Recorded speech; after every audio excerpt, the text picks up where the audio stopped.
Okay, welcome everybody to Trading Coach's Corner. Let me get everything set up here. Not quite set the way I wanted it to, but let's see.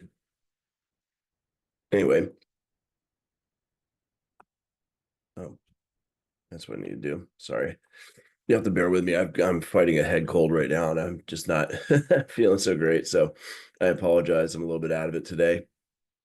There we go. I just want to change my background too. But I'm here, and welcome to Trading Coach's Playbook. Um, excuse me. Yeah, I definitely want to go back to bed and rest. I will after this. Well, actually, I can't right away, but I will as soon as I can. But anyway, before we get started, just need a quick reminder that we're not broker dealers or investment advisors. We're going to look at information in the markets from an educational standpoint and not giving any personalized recommendations to buy, sell, or hold anything in particular. Um, there's always risk involved in the markets, no matter what. We can never eliminate the risk. We just try to minimize and manage it. And we're not subject to trading restrictions, so we got positions in a security or initiate one at any time. So that being said, yeah, I keep pretty busy here. Sorry. Lucy wanted to jump up on my lap. So there she is. She's being very codependent today. Um, I was eating a little snack earlier, so that's why she's back up here. But anyway, yeah, I probably run quite a few programs for the Wealth Builders HQ. And one of them that I do, you can see right here, the E-mini Think Tank. You can join me Monday, Wednesdays, and Thursdays when I'm feeling better. Yeah, she wants another snack for sure. Hi. Um, but we trade and look at the markets live every single Monday, Wednesday, and Thursday. And you're more than welcome to join me there. One of the things I'm going to talk about today is volatility in the markets and kind of identifying some things that we can use to potentially see where intraday markets might move, either to the upside or to the downside. And one of the things I heavily use that for is another program that I'm involved in called the SPX Cash Flow Secrets. Let's see. I click on that. This is our schedule for everything. Yeah, she can teach the class today. Probably not. She's not very good at the markets. But with the SPX Cash Flow Secrets, basically what I do is I teach, obviously, with my strategies, but I have right here my SPX Cash Flow Secret strategy that I use. And let's see, are the updated trade results up? Yeah, they are. I identify opportunities pretty much every single day in the S&P 500 options. So what I'm doing is simply day trading options, and I send out text messages, as you can see right here. These are the last 20. So for instance, yesterday we had a text that went out and said, there's an aggressive bear call spread available for about 35 to 40 cents. And then I put out levels that were identified for where markets are likely not going to go. And that can be just as important as to where they are going to go. And then you could actually have closed the trade early or held into the close for the full profit, which it ended up taking. As a matter of fact, November was a pretty good month. Let me see if I have SPX cash flow tracking November. Oops, hopefully I clicked that before I close it out. Yeah, it just opened. Where is it? Here it is. So we had 100% wins last month, which is kind of interesting. There was a couple of days that we couldn't do trades, but basically what happens is every single day I try to identify, based on the volatility in the markets, how far prices are likely to go. And as you can see, I'm selling right here, shows positions, usually iron condors. That's all I did last month were iron condors. And the average entry time for them is in the afternoon because I want to limit the risk. Now, I'm actually doing some research and identifying, what kind of premiums you get throughout the day. And what I'm finding is the drop off in premium is not that great, but entering later in the day reduces your risk. I'm only in the markets on average for about an hour and 45 minutes. And because there's less time involved in the markets, there's less probability that prices will move outside of where I expect them to. And you can see that they're not huge returns, $35, $35 to 40. I think one of the big ones was 185, but it's consistent. And that's the key thing. This consistency builds up. and 100% wins in the month of November, 18 trades, 18 wins. And so far this month, I'm doing pretty well as well.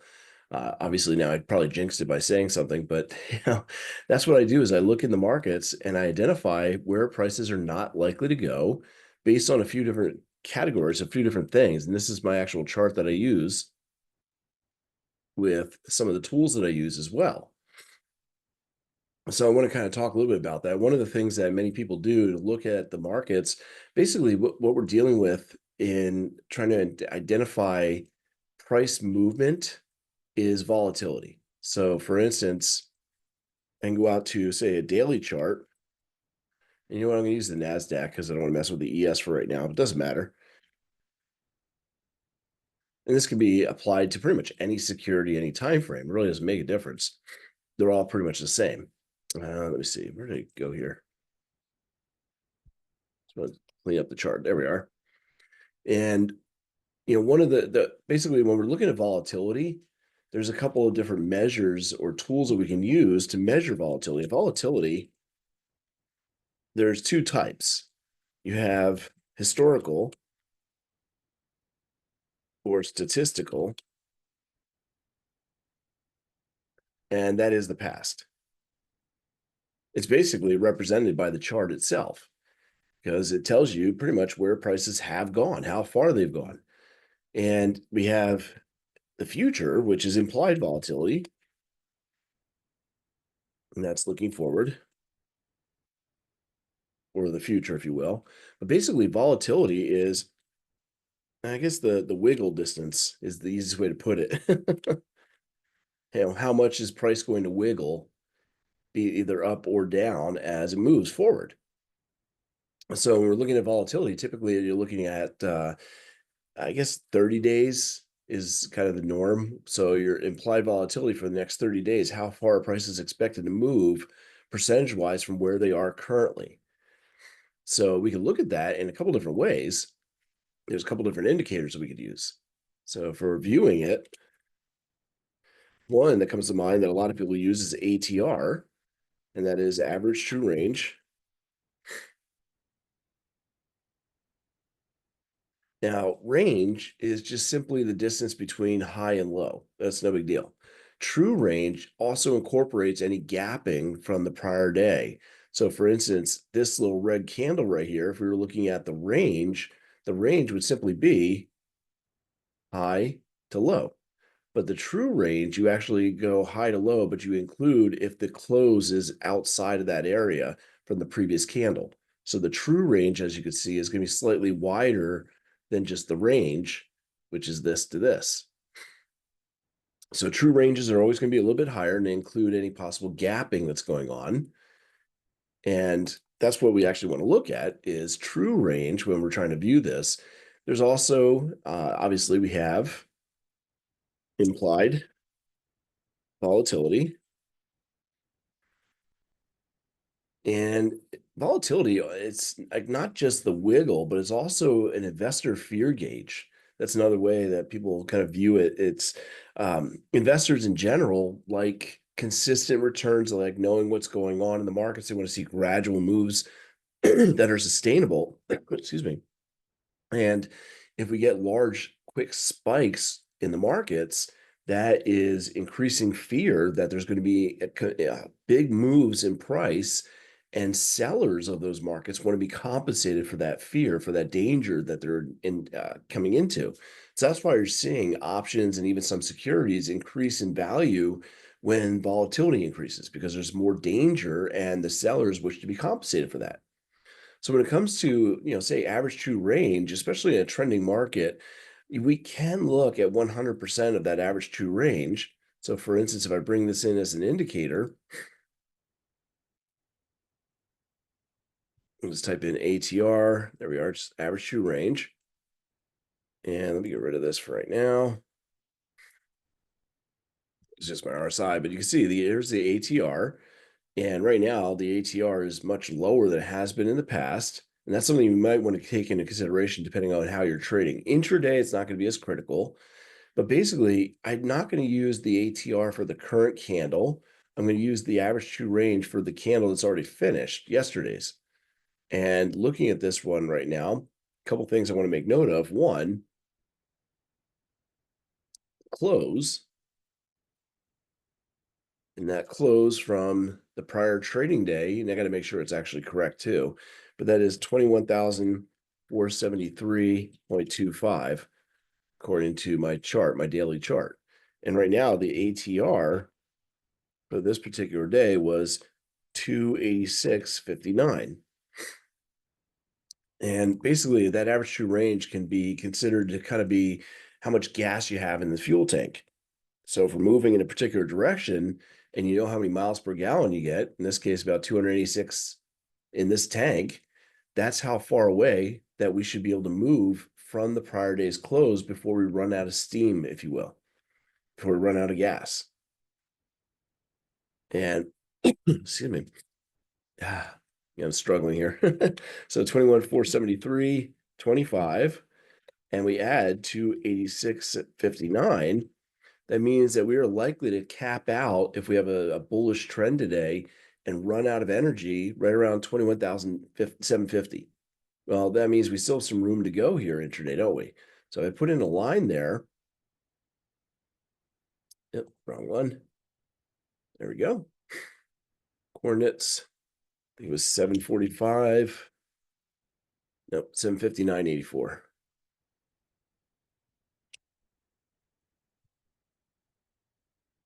There we go, 21,759.84.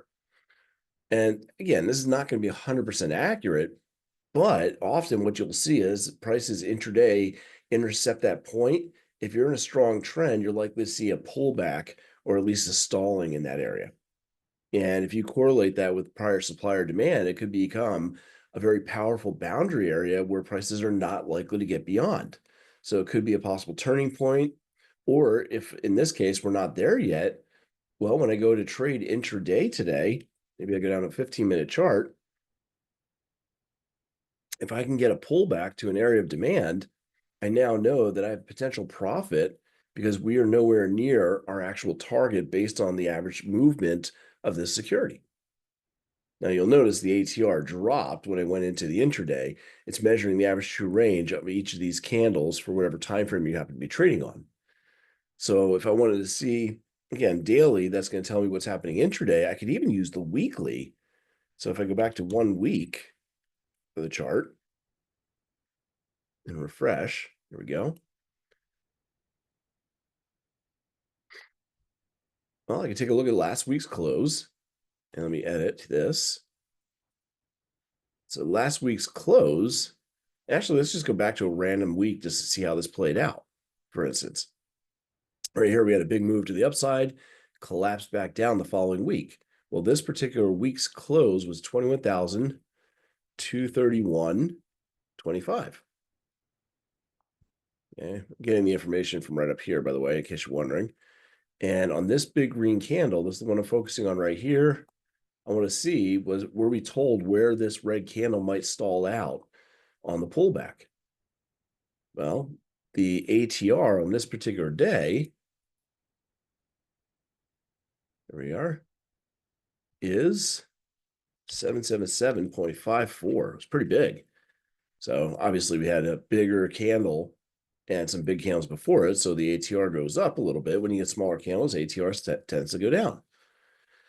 So looking at this at 21,231, oops, 25, not 75. I don't know why I keep typing. It's cold as kicking my butt. Anyway, 777.54, 20,453 would have been the possible target. 453. What was it exactly? 71. Not that we need that. No, you leave it there, 453.75. How do we do? Well, take a look. As we pulled back from that weekly high, look at where we stalled out. We actually closed right near that low. As a matter of fact, if we go into intraday trading activity on that day, going back, you can see right here, there's the start of that week, and prices are drifting lower and lower and lower. And what happens?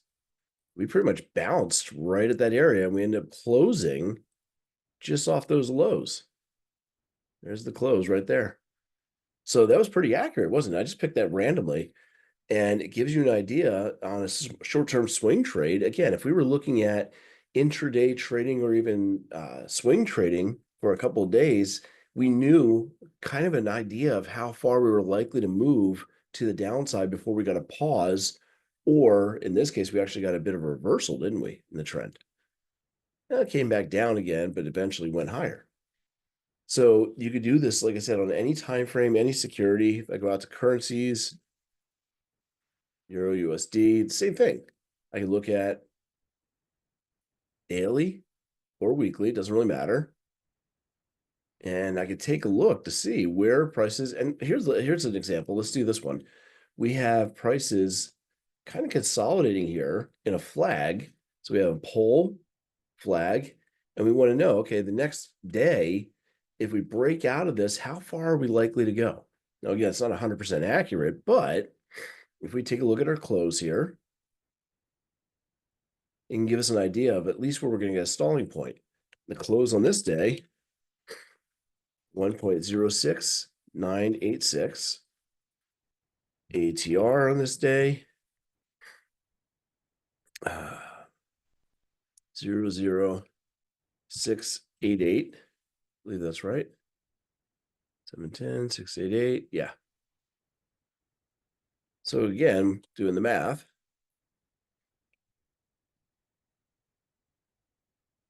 plus 0.00688, 107,674. Let's see. 107,674. There. At that point, we will run out of gas. Now, could we go further? Absolutely. In a strong trend, we absolutely could, but there should be some sort of stalling going on there. We put a vertical line in, and obviously we went much higher, but guess what? Let's take a look at what happened inside on that day, which would have been what day? The 14th of November. Go to 60-minute time frame, maybe you see it.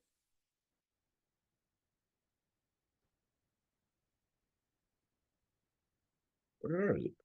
Wait a minute. 1D. Make sure it was the right day. Yep, Tuesday, November. Oh, 2023. Okay. I picked a way, way back day. If I can go back that far intraday, I probably should be able to. Yeah, there it is.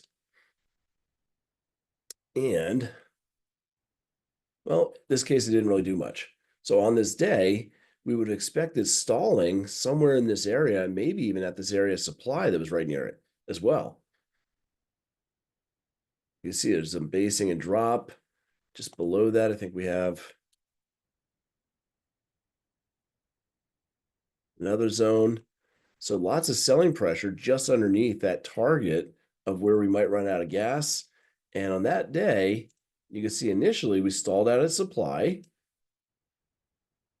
Okay, so stalling out.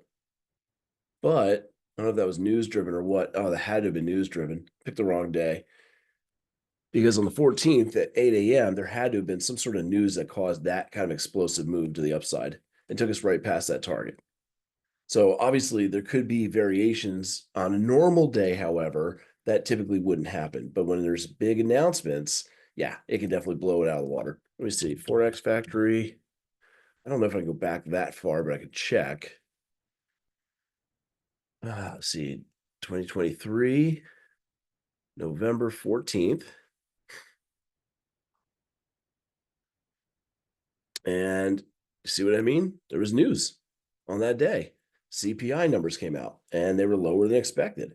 And that caused the euro to go spiking against the US dollar.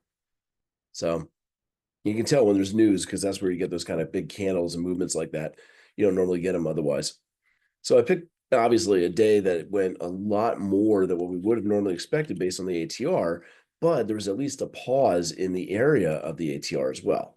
So I can use this, like I said, as I'm trading to kind of get an idea of where prices are likely to go or not likely to go. If I go, say, SPX, I was mentioning before, and let me use a different SPX because I don't want to mess with this one. Yes, there are different ones I can use. There we go. And again, I'm on the daily chart, so let's go to the far right edge.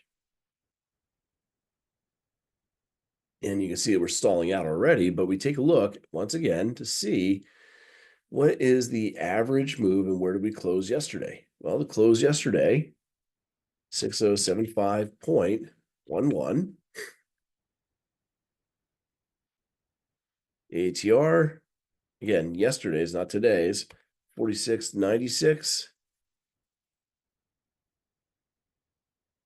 So it suggests that if we were to go to the upside,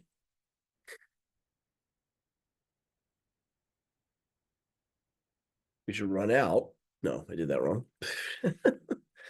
Ah, it's hard to concentrate. I apologize, everyone. Got the decimal again. 61.22. That is better.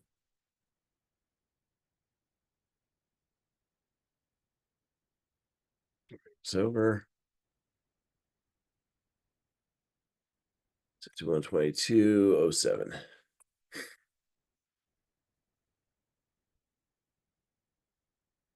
So we still haven't hit that target yet. And on the downside, obviously we're not below the prior low, so we haven't hit that yet either. Okay. Yeah, it's hard to follow because of cold too. Yeah. It sucks. Your brain just kind of half out. Yeah. Anyway, so obviously we haven't reached our possible target yet, and we can even look intraday as well. So there's a couple different things we can use. I mentioned before that wait, where was it? On the NQ. So where I had the notes, yeah. So we can look at ATR. We can also look at implied volatility. Implied volatility, though, like I said, is typically going to be looking at the annual. So how far you're likely to move with, or not even annual, the next 30 days. So that becomes a bit of a problem when you're dealing with intraday. For instance, if I go out to, oh, wrong thing, this is on TradeStation. I'm logged into an account here. Where's it here? Apps and Option Station Pro. Do I have that open already? Nope. There we go. Which reminds me, I need to do a screen capture on another computer. I'm doing a bunch of studies on volatility and pricing of the 0 DTE options, which I will discuss in another workshop I'm doing another time. But bear with me for one moment as I do. Oops. Okay. Sorry, I just need to do one quick screen capture here.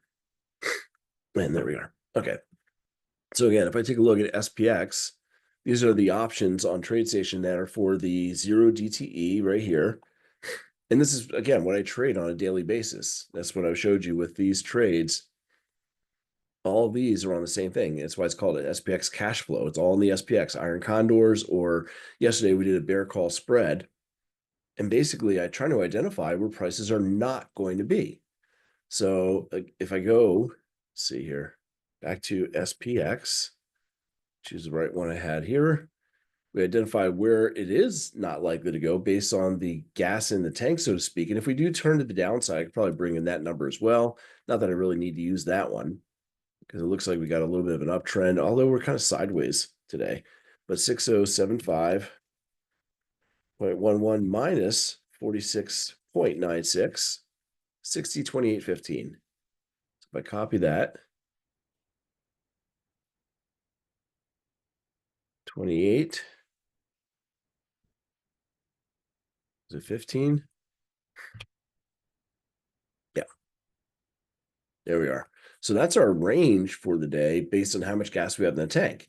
Doesn't mean we're going to drive until we run out of gas, obviously. You can see the prior day didn't get anywhere near that, right? And it's also another thing, the volatility is dropping, as you can see. So we may get less movement today. Our tank, in a way, is shrinking as we're driving along, which you hope doesn't happen when you're driving, but it happens in the markets. The other thing is, in a trend, you don't always get 100% of the ATR moving in your favor, especially the closing price. So one of the things that I found just by observation, and I haven't done enough studies enough math statistics. It's just more of a kind of a casual observation. And that is that in a trend, roughly 60% of the ATR is where you'll go and finish by the end of the day. If it's a strong trend, maybe 80% max.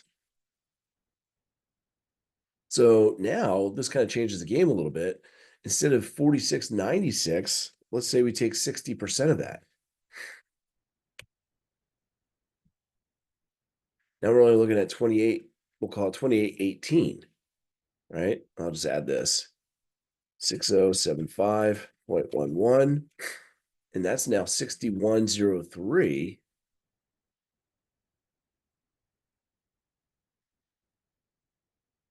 roughly.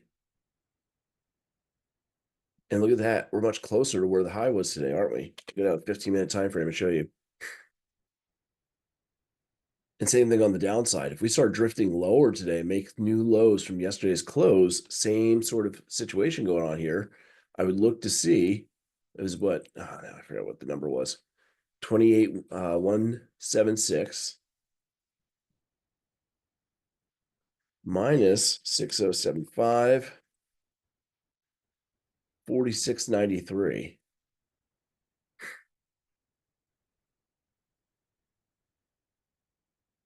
So extremes, yeah, if we have an extremely powerful news-driven trend, we're probably going to go 100% of the ATR, but it's very unusual for that to happen. Yes, I do use the default, which is 14 periods for the ATR. I don't bother changing that typically. Yeah, that's what I've got. And I'm not sure what this RMA is. Let me see. Inputs. Oh, smoothing. It's a kind of a weighted. They use different moving averages. I try to use exponential when possible, but it's not going to make too much of a difference, to be honest with you. Yeah, 591 to 587 didn't really make much of a difference. On the dailies, it might. And I try to use exponentially weighted, but I forget what R is. It's another weighted, somehow weighting. Is there a gap fill around 6053? Probably. Right here. And that comes into play as well. Actually, gaps themselves are unfilled. Well, they're not unfilled orders. There's a lack of opposing pressure typically. So I know the futures were trading during this, but obviously this is regular trading hours only on the SPX. But basically, what a gap represents is an area where there was so much of an imbalance that if anybody wanted to buy, there were no sellers in this area at all. So in order to buy, buyers had to raise their bids up to attract those sellers to come in and fill their orders. So yeah, we're going to run into that as a stumbling block because as you can see, we pulled back and the filled part of the gap is no problem. We obviously saw sellers and buyers there making transactions, but this unfilled open gap is a little bit of an issue. It will try to close eventually. The Japanese call these windows instead of gaps. And it's kind of like a window at your house. If it's raining outside, you want to get home and close that window eventually if you can. All windows eventually close. It's just, some of them may take many years.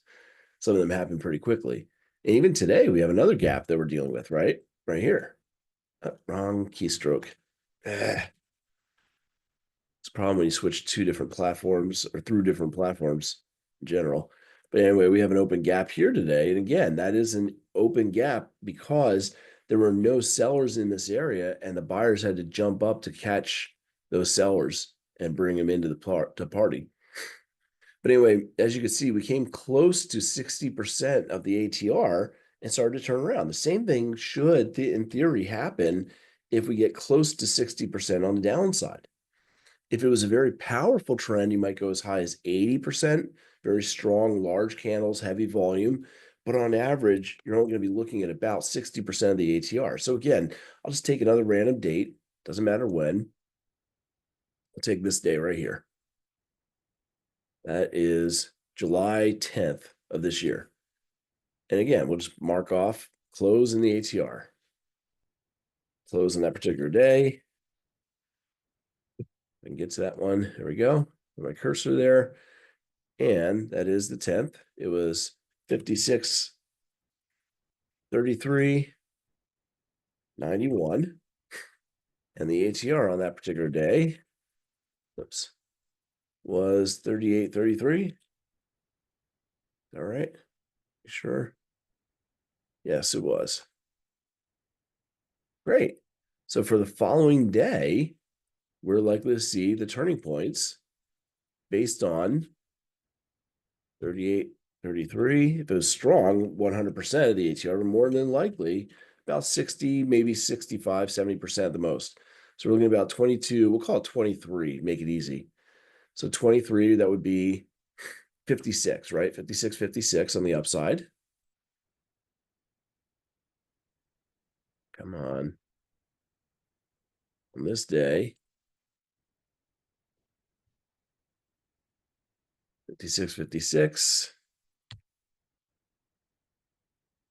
And on the downside, what's it? Oh, it'd be 23, so it'd be 13.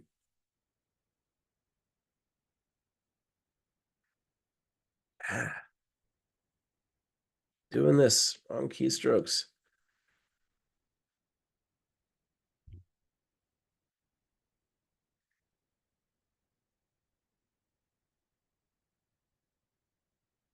There we go.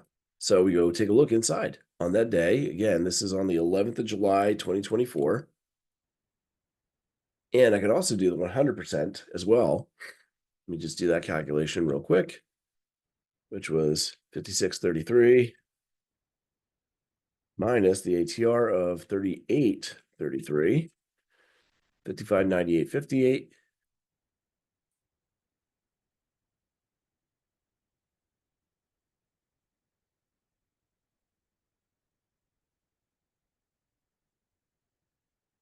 Where did the decimal not go in? There it is. All right.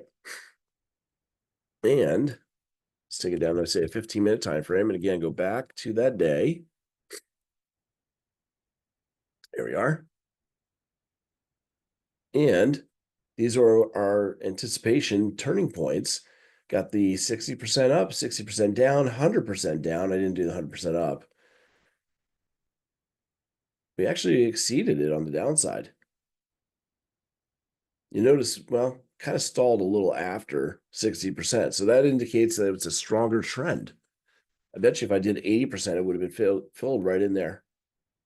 As a matter of fact, remember I said 80 is a kind of a strong trend, and that's where we had our first stumble. So that's a hint that if we blow right through the 60% without really stopping here, that this is a very strong trend today.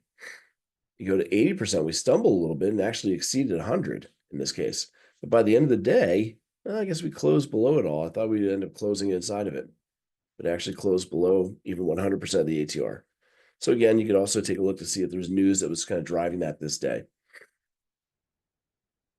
Let's see, NQZ 2024, going back to my notes. Now I mentioned the implied volatility. Implied volatility is good for swing trading, and that's where I went to TradeStation as well. You can take a look at, let's see here, columns. I don't need all the Greeks right this moment.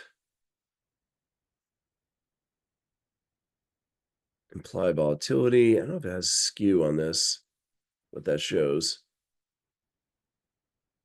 I'm not really quite sure how to read that, but you can take a look right here. For instance, on the S&P right now, the implied volatility 11%. Now, the implied volatility that's given is how much price movement they're expecting for the next year, either up or down. Overall, right here, you can see it also shows. I mean, it's got individual options, implied volatility, but then this is the overall implied volatility for all those options that expire today, and it's showing 15.26% of current price. That means within the next 30 days, because that's what this is, 30-day implied volatility that they're showing, they're expecting a price move up or down from where we currently are 14.67%. I'm sorry, points. That's the actual point number from where the current price happens to be. Current price last 608,389. You add and subtract, that's 100% of the volatility. That's different than the ATR. They're similar, they're related, because again, the ATR is showing you statistical volatility, what's already happened. This is implied volatility moving forward, and it's based on the Black-Scholes method of modeling option pricing. But that can give you an idea of how far prices are likely to move in the future. Unfortunately, you see it keeps changing. Now, that is, again, a 30-day number. That's not for today. We're not going to get necessarily a 14-point move up or 14-point move down. Actually, this may be until the expiration. I have to check to see exactly what it's measuring here. Yep, that's not what I wanted. Settings. I want to look at the help. It should tell me exactly what it is. Because if it's 30 days, then we just got to divide it to figure out how much we might move per day.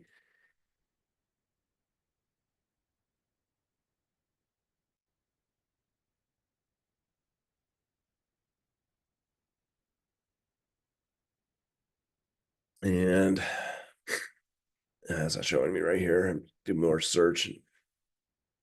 Let's see, panels. No, that's not it. Anyway, but yeah, based on the volatility, it's showing that we should have a 14-point move up or down. Actually, that is by the expiration, I think, of this particular security, which is today. And that number should drop. Let me just check real quick if I didn't keep it up on the other screen. I was doing pictures all day today of screenshots of the different options pricing throughout the day, but I didn't take pictures of this, unfortunately. But you can see within the next couple of days, expecting bigger and bigger moves because there's more time left until the expiration. But actually, no, it's got to be 30 days. We're not expecting the 14-point move just by the end of the day. Could happen with a big swing, but the volatility is relatively low at right now at the money, about 11%. Overall average for all the options at about 15%. So we've got relatively low volatility. We're probably not going to get a 14-point swing. Either way, I could start doing some calculations based on that for today. Again, if this is supposed to be a 30-day move, that'll give me an idea of how much movement we might get for the rest of the day. But there are easier things to use, fortunately.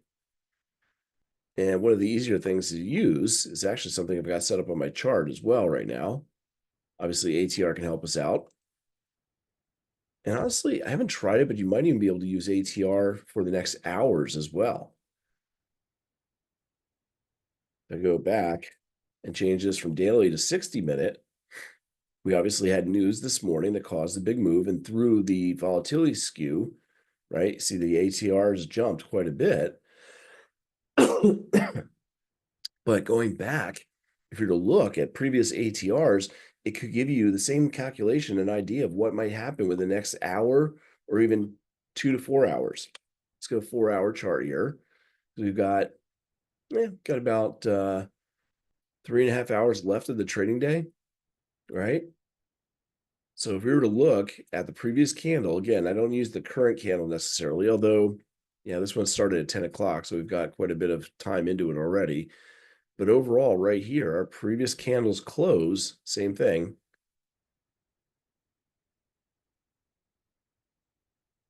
21,609.50.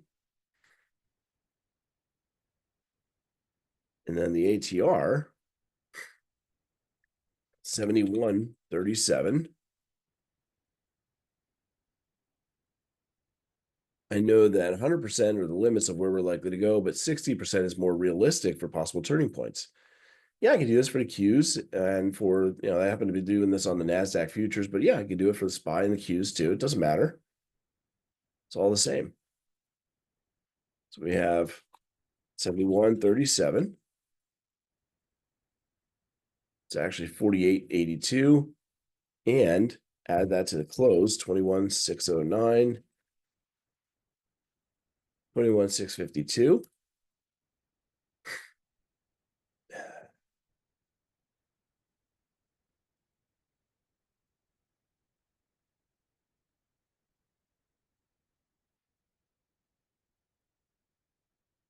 And look at where we topped out today, right around the 21,652. So yeah, if we looked at QQQ, which is pretty much the same security, again, I'm on the 4-hour time frame. Well, we may have actually, that's from 9:30, so it hasn't given us our next candle yet. And our volatility is low, so we've definitely exceeded it from the previous 4-hour. Let's go down to the 1-hour. And on the last 1-hour, I'll do the one that's already finished here. And then we'll go forward from there. So let's say we're using this red candle as our close, 525.54. The ATR at that time was 1.67.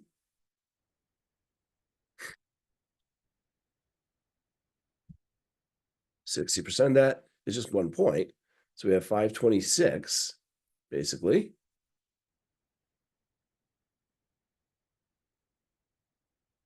Well, I guess I should probably get it.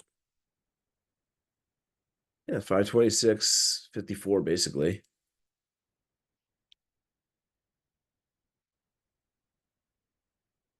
All right. Went a little higher. Or we went a little less, as you can see. And on the downside, excuse me, 1002, it would have been 524.54. And you can see that we had very little volatility. So the next candle barely even moved out of the range of the previous candle, let alone going 60% of the ATR. I couldn't get that far on either side. So volatility died off. We're kind of skewed a little bit this morning from this candle anyway. But now we go to this candle, our previous one, and it was 525.89. Not much different here.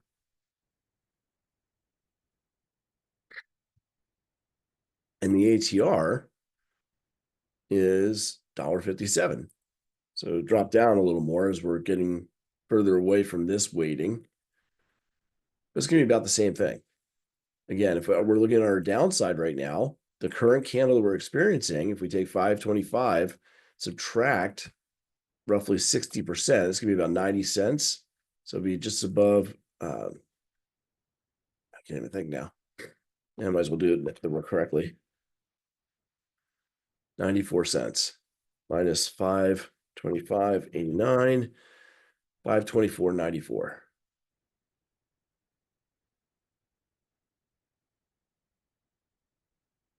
There it is.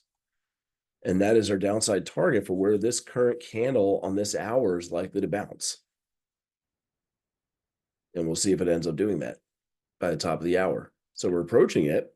That was on the 1 hour, down the 15-minute. You can see we've got some good momentum, but we should be slowing down pretty soon as we reach the kind of climax of the amount of momentum that we're likely to get out of the security. So I was saying there's other ways of doing this. And those are standard deviations. Basically, Bollinger Bands, kind of pushing them forward. I actually use this little tool, standard deviations, which I found just doing some searches, honestly. This one is, let's see if I can find it again. I think I saved it under indicators. Which one is it?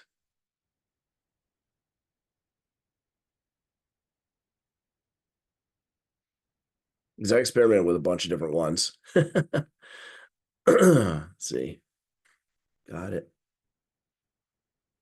By Kurt something.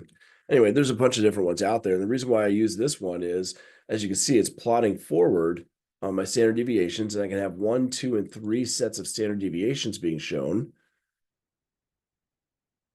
And I'm having right now 1, 1.5, and 2 standard deviations.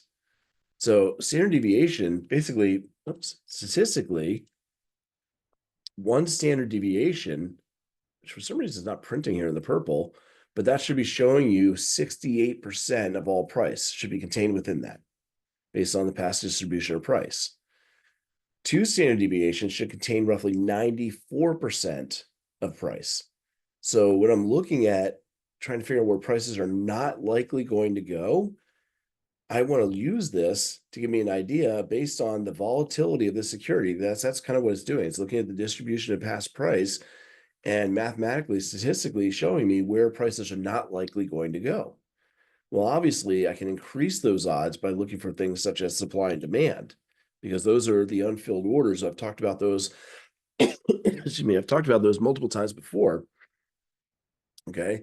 And one of the things, if I can get multiple kind of correlations of different studies lined up pointing to the same area, then that's the highest probable turning point. So, for instance, let me go back to a different chart. Go back. Actually, my cues over here, since we were looking at that. And on the last hour, you can see that's weird. It's ending. Oh, I'm at 15 minute. That's why 60 minute. There we go. On the last hour, I'm expecting that based on the 60% kind of guide of the previous ATR, that we should not exceed that 524.94 on the downside without a bounce. Well, I can also add in, let's see, there it is, standard deviation measurement tool. And right now, based on the looking back and the standard deviations, that's current price. I actually should have been using it from the past price. I'd have to adjust this back to use it. But what it would have done had I had this on here already was show me where the standard deviations were from the previous price movement. And I wouldn't be surprised that earlier in the day if it lined up right with some of those numbers. Now, moving forward, this looks really off. Maybe not a 5 minute, perhaps. No, it's not off.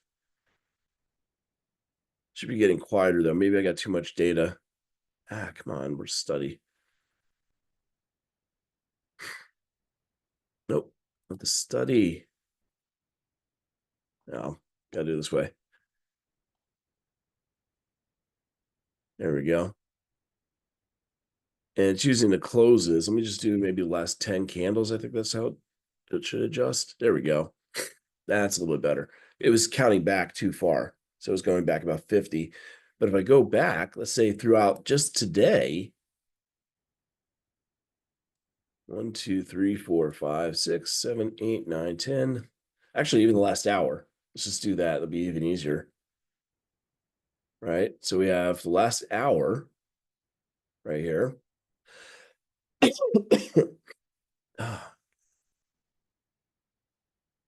So we should only have 12 candles for the last hour.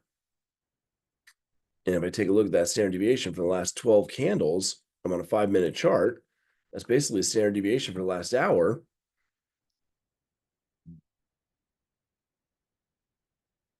And you can see that prior to our new candle we just had, it was a little bit off. I had 524.94 and it was showing me about, is that 3 standard deviations? I thought I had a 2. No, it is showing 3. That's what I wanted to change. Well, I was using, I can go down 2 here. And 1.5. There we go. And unfortunately resets. But as of right now, for this period of time, 96% probability is going to be within these two ranges based on that hourly trend and the hourly volatility right now. 68% probability that candle is going to end up closing within 1 standard deviation. So again, if I want to know the likelihood of us being within a range by the end of the day, I could possibly take a look at the volatility throughout the day, adjust the number of candles I'm looking back, and it'll give me the actual standard deviation for the day, just intraday. Plus, I can also look at the day's 60% of the ATR and kind of pinpoint where the highest probability of price should be contained within. And by knowing that, I sell options outside of that range and collect the premium with a high probability. If I want to increase my odds, as I said before, I want to sell them outside of the zones, which is much easier to do. So again, how many candles do we have for the day so far? I want to scan just standard deviation for today. 1, 2, 3, 4, 5, 6, 7, 8, 9, 10, 12, 13, 14, 15, 16, 17, 18, 19, 20, 21, 22. 30. 41 is what we're on right now. So we have 40 completed. And there we have our standard deviation now. So for high probability, outside of 2 standard deviations, if I can still collect a lot of premium, what do we have? 526.52 and 524.60.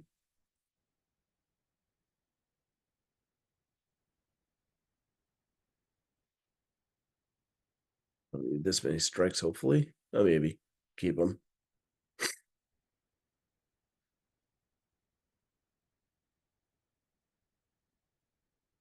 Yeah, let's see. What was it?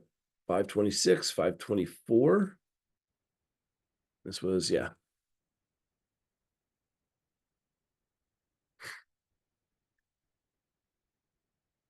So 524. Yeah. This isn't a live account right now, so I can't really do this at this point because I have delayed date on this particular security, but that's okay.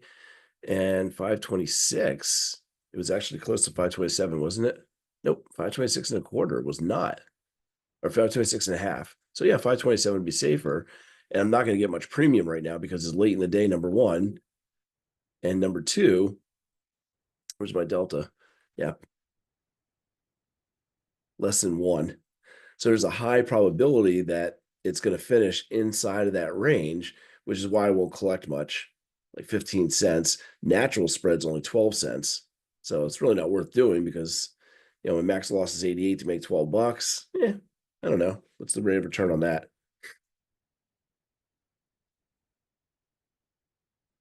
13, almost 14%, something, but I'm probably not going to do this.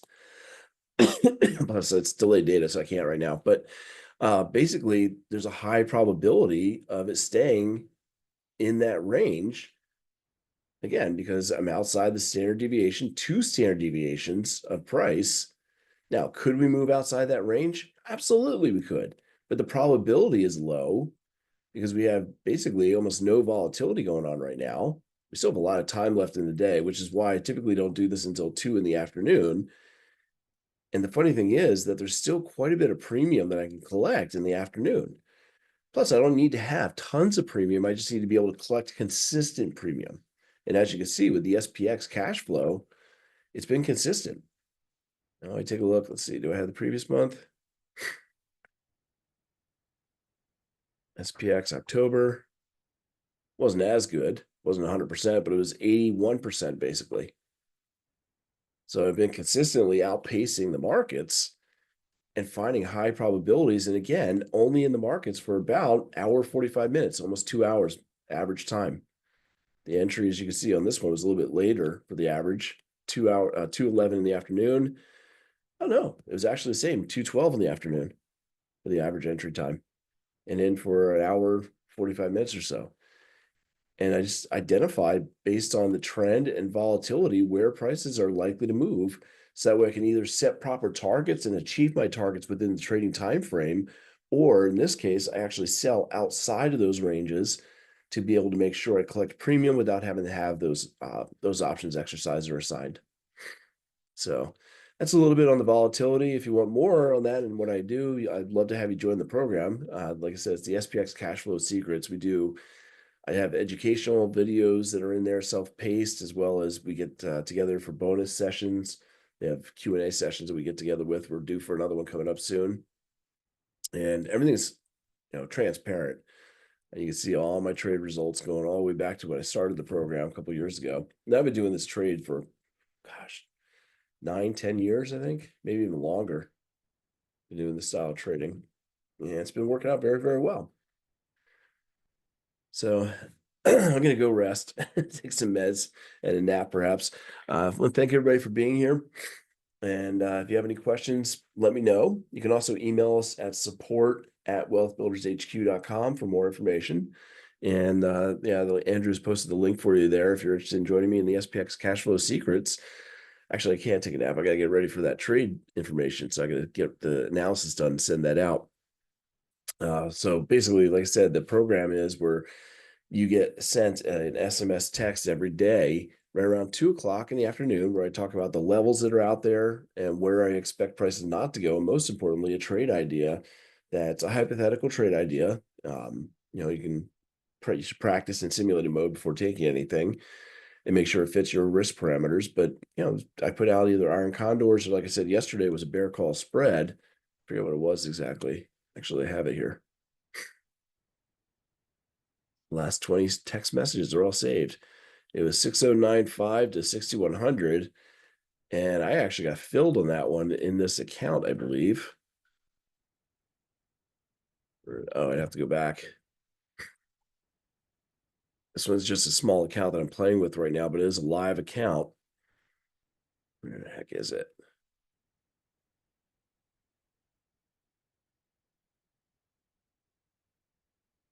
There it is. And unfortunately, I didn't get a great fill, but I got a fill. You can see I had a long and a short trade. I made money on one and not the other. If you take a look at the trades list, it was actually a bear call spread. It considered it not one trade, but it considered it two.